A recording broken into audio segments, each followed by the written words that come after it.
Well, it's time for a little weekend update. This is a 1999 Ultra Cruiser. It's made by a custom company, or custom bike company out of California called Ultra. I believe they're now no longer in existence, but this was a 1999 Ultra Cruiser. It's basically a 1999 Fat Boy. And I picked this up this week from a friend, and it's got an SNS 95 motor. And so you can see we got some work to do. We need to paint some motor parts. We're just starting to try to polish up a little bit of chrome and do a little bit of stuff to it. Hopefully going to get us some small apes handlebars for it. Kind of gets you on the lean with the handlebars that are there. And so anyway, yeah, that's the ride. And hopefully we'll be able to do a little video from rides coming up and try to get this thing prettied up, make it a pretty girl, and yeah, enjoy the ride. So that's where we are there. We're also working on cleaning the garage. So we got some the garage reorganization and everything's still going on. First time you've seen it, but anyway, we've got some bikes hung up over there on that far corner. There's some plywood, ceiling plywood hung up there. Air reel, extension reel. We got some shelving that we built up here. Putting some of the parts for the 5152 Ford F1 that we're going to build. Man tools hanging in. I got a ton of stuff still to go through. All these boxes had to be gone through and sorted, and I don't know, half of it trashed and half of it kept and put into properly marked containers. Got a fair amount of steel from my daughter's welding project for the fair this year, which she got grand champion with.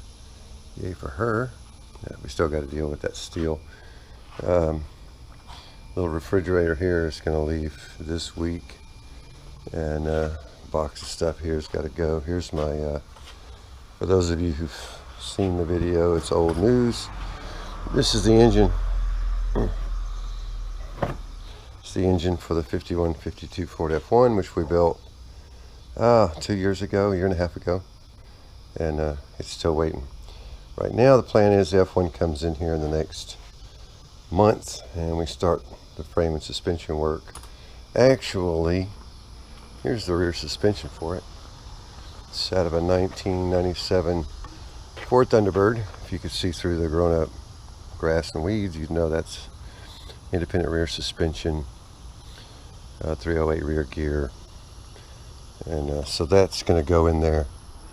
And then we've got a front suspension. In fact, here you can see it is the cross member for the front suspension, and then up here we've got all the hubs and bearings and brakes and all those goodies for the front suspension. And now up here we've got the shocks and the control arms, upper and lower control arms, and this is the rack and pinion, power sister rack and pinion system that we're going to use. So now we're making our way with that project, but we've got to get the garage fully and completely cleaned out. This side's getting there, but we still got some more to do. This needs to this table needs to come out. This rock cabinet's going to slide down.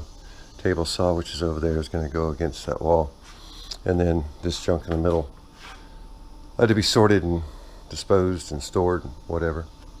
So we're getting there. If you know me, you know that my garage used to look ridiculously worse than it does. So start where you're at, go from there. So that's the update on the garage, what we're doing here, what we're doing with the bike. Love the bike, ready to ride. I'm a fairly new rider. I rode some when I was young, crashed a bike, kind of took to a sour spirit and didn't get back on one. But I'm over that at 53 years old finally. You follow our Pool to Pond series. Here is our pond. It's doing great. I don't know if you can see too well, but down there toward the end, a couple of nice lilies down there. We actually propagated that lily, and I can't recall the name right now. Bahama something Bahama. Anyway, we propagated it from one, now it's 4. There's 2 down there. Yeah, there's one down here, and then there's one over here in the pond. Those are all the Colorado. No, excuse me. No, those are Colorados. Excuse me. The name of that one is Colorado. The one that you see over there with the purple bloom, that one is the Bahama something or something Bahama. I don't know. It's being trained down deeper, and it's spreading way out, which is great. Means we can train it even into deeper water. These leaves that you see that are greenish reddish color. This is one called Bonvisa. It's a red blooming lily. There's 3 of them actually, and that we have, some here and some over here. But the Bonvisas have yet to bloom, so we haven't got to appreciate those red blooms yet. You'll notice these biggest leaves up in this area, sticking out that way and around. This goes to our Texas Dawn. Texas Dawn is the Texas State water lily. Believe it or not, we have one. And this is it. And it's a ridiculous bloomer. It's very common for it to have 2 blooms in a day, be open. Now this one generally opens at the break of light and closes by early mid-afternoon, whereas the tropical that you see over there, which is the Bahama something, it generally doesn't open until 10, 11 o'clock, maybe even noon, but then it doesn't close until later in the day. I mean, it's, I don't know what now, 7:30, still open, and yeah, as it gets dark, it'll close. Anyway, so they are doing wonderful. Our cat's tail has absolutely grown and taken root. And so we got some placements still to deal with where we're going to put these things. These lilies, I should mention, are native Texas white lilies. They don't currently have any blooms. They don't bloom nearly as frequently as, for example, the Texas Dawn. The Texas Dawn is actually a cross from the Texas white, you know, the native Texas white, but it has a ridiculous number of blooms comparatively speaking. You'll see up here a number of pine needles. It's from our pine tree up here. We generally skim it out once a day or so. We haven't skimmed it out today, but we will. Tell you what, I'm gonna throw some fish food in here and show you the magnitude of fish that we have right now. Okay, see how many fish decide that they want to eat real quick. The little ones, these are the babies for this year. All these fish started out as feeder fish, basically. A year ago, to battle insect larvae in a pool that we were waiting to get plowed in, which is where we started this thing from. Basically, we just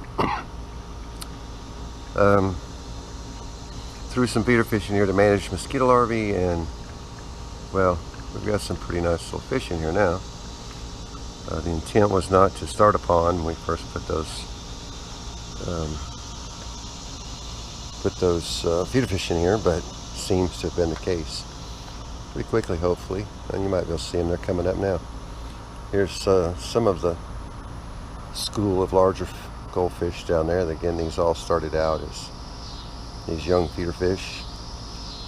All the babies that you see in here are reproductions of them for this year.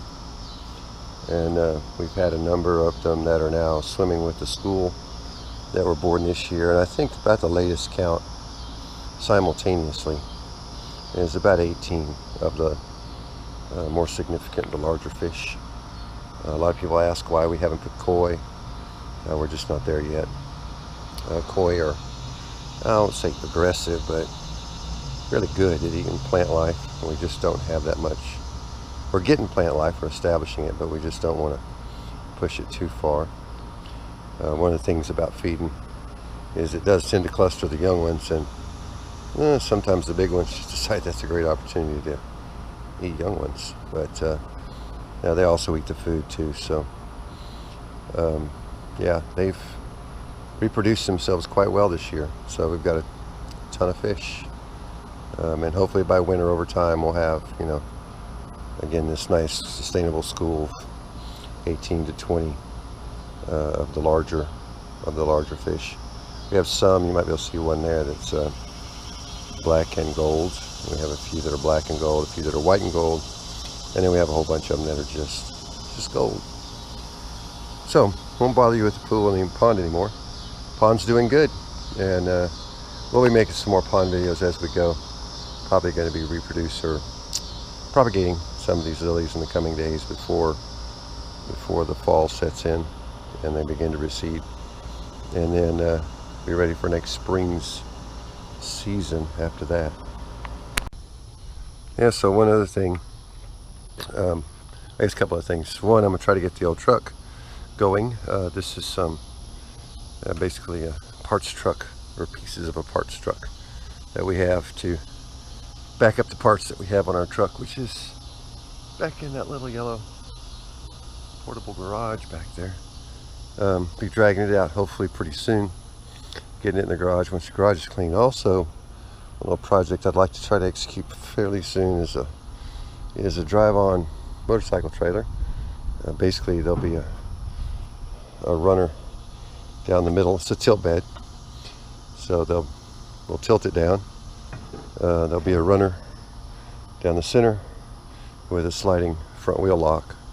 So you'll basically drive it up, drive the front wheel on it, and as you drive the bike up, it pushes the front wheel lock to the front of the bike, to the front of the trailer rather, where there'll be a latch, and then you can chain off both sides, probably put some D-rings on for supporting straps and things like that. So yeah, we're gonna work on this. Also need to make a spare tire bracket for it. You can see the spare tire is just sitting in the tongue there. So we'll make a spare tire bracket, make us some kind of a sliding device that will let us drive that up on there. I wish we could get Chucky 2000 to help us with that one. That would be pretty neat. But I think it's a fun project for us to take on. If you didn't watch Chucky 2000 on YouTube, he's a young man welder up in the Dallas area, and love his work. Built some nice heavy-duty stuff. Be interesting to see him, execute something on this kind of a line as well. But yeah, we'll see how that goes. But we need to do that. We need to fix some engine lift, or my shop crane, or whatever you want to call it.